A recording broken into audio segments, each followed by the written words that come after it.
Sauti nzito ya injini za ndege za kivita ilipasua ukimya juu ya mashamba ya kijani ya kusini mwa Uingereza. Wananchi waliokuwa karibu na kituo cha kijeshi walitazama kwa mshangao wakati ndege kubwa ya kivita ya Marekani aina ya Rockwell B-1B Laser ikishuka taratibu na kutua kwenye uwanja wa anga wa RAF Fairford katika jimbo la Gloucestershire ndani ya United Kingdom. Hilo halikuwa tukio la kawaida la kijeshi. Lilikuwa ishara ya wazi ya dhoruba mpya ya vita inayokaribia Mashariki ya Kati. Na baada ya kutua kwa ndege ya kwanza jioni hiyo, alfajiri ya Jumamosi ilileta wimbi jingine la nguvu ya kijeshi. Ndege mbili zaidi za Rockwell B-1B Laser zilitua kwenye kituo hicho hicho, zikiashiria mwanzo wa kile maafisa wa kijeshi wa Marekani wakiita surge, ongezeko kubwa la mashambulizi ya anga dhidi ya Iran.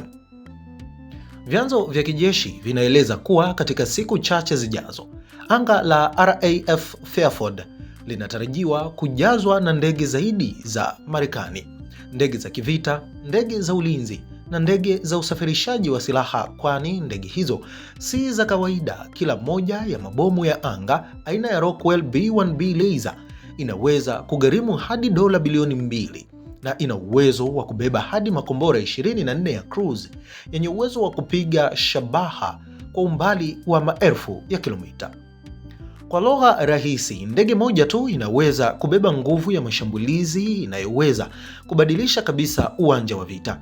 Jeshi la anga la Marekani linafafanua ndege hizi kama silaha inayoweza, na hapa nanukuu, ufanikiwa kufikisha haraka kiasi kikubwa cha silaha sahihi au zisizo sahihi dhidi ya adui yoyote mahali popote duniani wakati wowote, mwisho wa kunukuu.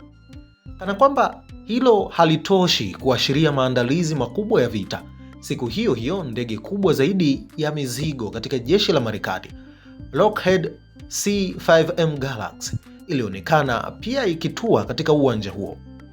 Ndege hii hutumika kusafirisha makombora makubwa, magari ya kivita, vifaa vya rada pamoja na vifaa vya kijeshi vya hali ya juu, kwani kwa wataalamu wa masuala ya kijeshi, kuwasili kwa ndege kama hii ni dalili moja tu.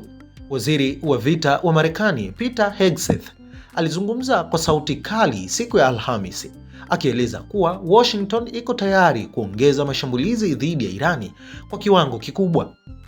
Alisema, na hapa nanukuu, tunaposema mengi yanakuja, tunamaanisha vikosi zaidi vya ndege za kivita, uwezo wa zaidi wa kijeshi, ulinzi zaidi na mawimbi ya mashambulizi ya mabomu yanayokuja mara kwa mara, mwisho wa kunukuu.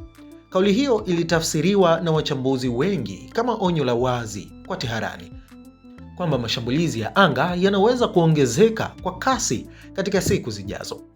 Wakati huo huo, Waziri Mkuu wa Uingereza Keir Starmer alithibitisha kuwa Marekani itaruhusiwa kutumia vituo vya kijeshi vya Uingereza kulenga maeneo ya makombora ya Irani.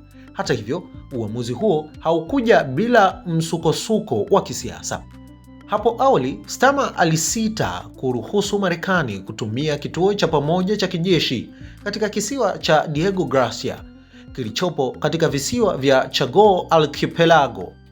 Hatua hiyo ilimkera Rais wa Marekani Donald Trump, ambaye alimkosoa vikali Starmer na kusema, na hapa nanukuu, si msaada hata kidogo, na hakika si Winston Churchill, mwisho wa kunukuu. Kauli hiyo ilionyesha wazi mvutano wa kisiasa unaojitokeza hata kati ya washirika wa karibu wa Magharibi.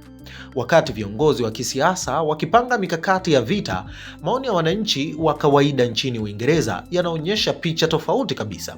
Utafiti wa maoni uliofanywa na YouGov umeonyesha kuwa asilimia 49 ya Uingereza wanapinga hatua ya Marekani kushambulia Irani na ni asilimia 28 tu wanaounga mkono.